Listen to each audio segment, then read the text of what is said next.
안녕하세요, 나리랑입니다. 오늘 해볼 이야기는 목적이 중요한 이유입니다. 우리가 살면서 참 많은 선택과 행동을 하지만 그 중에서 내가 목적을 의식하면서 하는 행동은 생각보다 많지 않습니다. 대부분의 일상에서 하는 일들이 그냥 습관적으로 매일 하던 거다 보니까, 아니면 누가 시켜서 하는 거니까 내가 그 목적을 크게 생각하지 않고 그냥 행동을 하게 되죠. 근데 사실 모든 행동에 대해 목적을 생각하면 그건 그거대로 굉장히 피로도가 쌓이기 때문에 항상 목적을 생각하면서 할 수는 없겠죠. 하여튼 내가 뭔가 지금 현실이 답답하거나 뭔가 잘 안 풀린다거나 아니면 내가 지금 성장을 해야 되는 순간에 놓여 있다. 그렇다면 저는 목적이 반드시 필요하다고 생각합니다. 제가 왜 그렇게 생각하는지에 대해 말씀드려보자면, 제가 회사에서 일을 하면서 많이 느끼게 된 것 같아요. 만약 상사가 어떤 일을 줬다. 근데 이 일을 줬을 때 그냥 이 일을 하면 좋을 것 같아서 라는 생각으로 일을 줬을 때랑, 아니면 이 일이 분명한 목적을 가졌을 때랑 이 질의 차이가 달라요.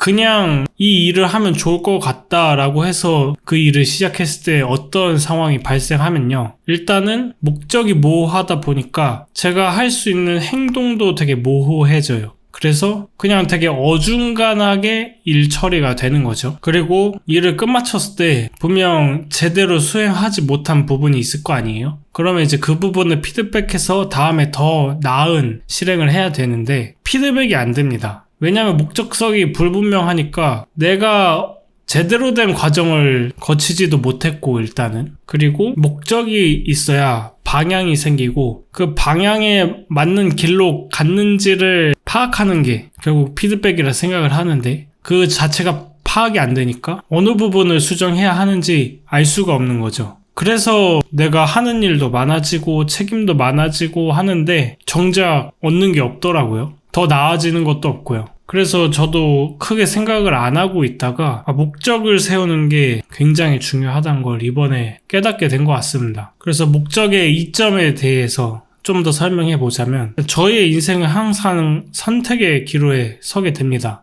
여기서 문제가 뭐냐면, 내가 좋은 선택을 해야지 내 인생에서 많은 시간을 아낄 수 있고, 시간을 아꼈을 때 더 많은 것을 해낼 수 있죠. 물론 굳이 그렇게 많은 일을 하지 않아도 되는 인생을 살아도 사라지고요, 사실 큰 문제가 없기도 합니다. 하지만 내가 조금 더 행복을 추구하고 나를 위한 삶을 추구한다면 저는 내게 주어진 시간을 좀 더 질적으로 밀도 있는 삶을 사는 게 나에게 더 이롭다 생각하는데, 그러려면 좋은 선택의 방향을 찾아야 되고, 그 방향을 찾기 위해선 내가 특별한 목적을 세워야지 제대로 된 방향을 보고 나아갈 수 있다는 거죠. 그래서 목적을 세우는 의미는 사실 길잡이의 역할이 큰 것 같습니다. 내가 이런 방향을 갈 거고, 이 방향으로 가다가 어떤 실수가 일어나거나 했으면 어떤 걸 기준으로 내 잘못을 체크하고 그것을 수정할 건지 그 길잡이를 정해놓는 거죠.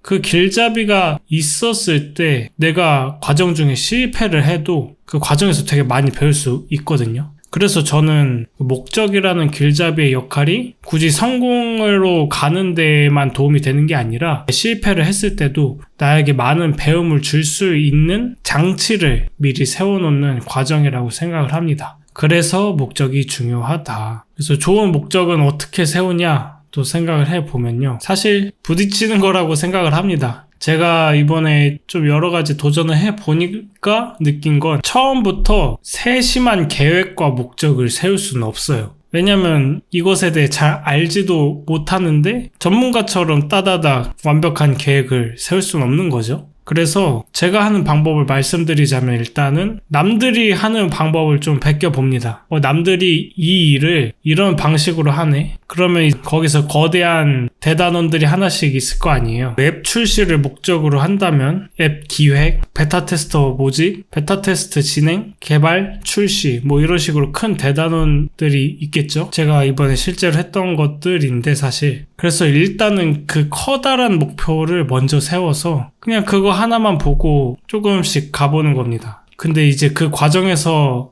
아무래도 많은 실패를 했겠죠. 계획이 부실하니까요. 근데 그러면서 이 구간에선 이 부분에 신경을 써야 되고 이 부분을 큰 목적으로 잡고 가야 되는구나. 이 부분이 잘못됐구나. 이런 기준이 조금씩 생기게 됩니다. 그리고 그거를 항상 적어놔야 됩니다. 적지 않으면 까먹기 때문에 과정 중에 겪는 실패와 그에 따른 배움들을 계속 적고 이런 대단원들을 따라가다 보면요. 저는 사실 결국 실패했거든요. 하지만 이제 각 단계에서 내가 어떤 걸 기준으로 어떤 계획으로 어떻게 나아가야 되는지 그 저만의 기준이 생기게 됩니다. 그래서 뭔가 지금 어떤 도전을 하거나 성장이 필요한 상황이다. 일이든 삶이든요. 그런 경우에 이제 제가 어느 정도 이상향을 그리고 있는 사람들이 가졌던 목표나 계획들을 조사해서 그 큰 대단원들을 목표로 한번 나아가 보신 다음에 그 실패를 통해서 배움을 얻고 다음에 또 다시 한번 도전하다 보면 나만의 기준들이 생겨서 더 빠르고 좋은 방향으로 성장해서 나아가실 수 있을 거라고 생각을 합니다. 물론 쉽지는 않을 거예요. 목적을 세운다는 건, 계획을 가졌다는 건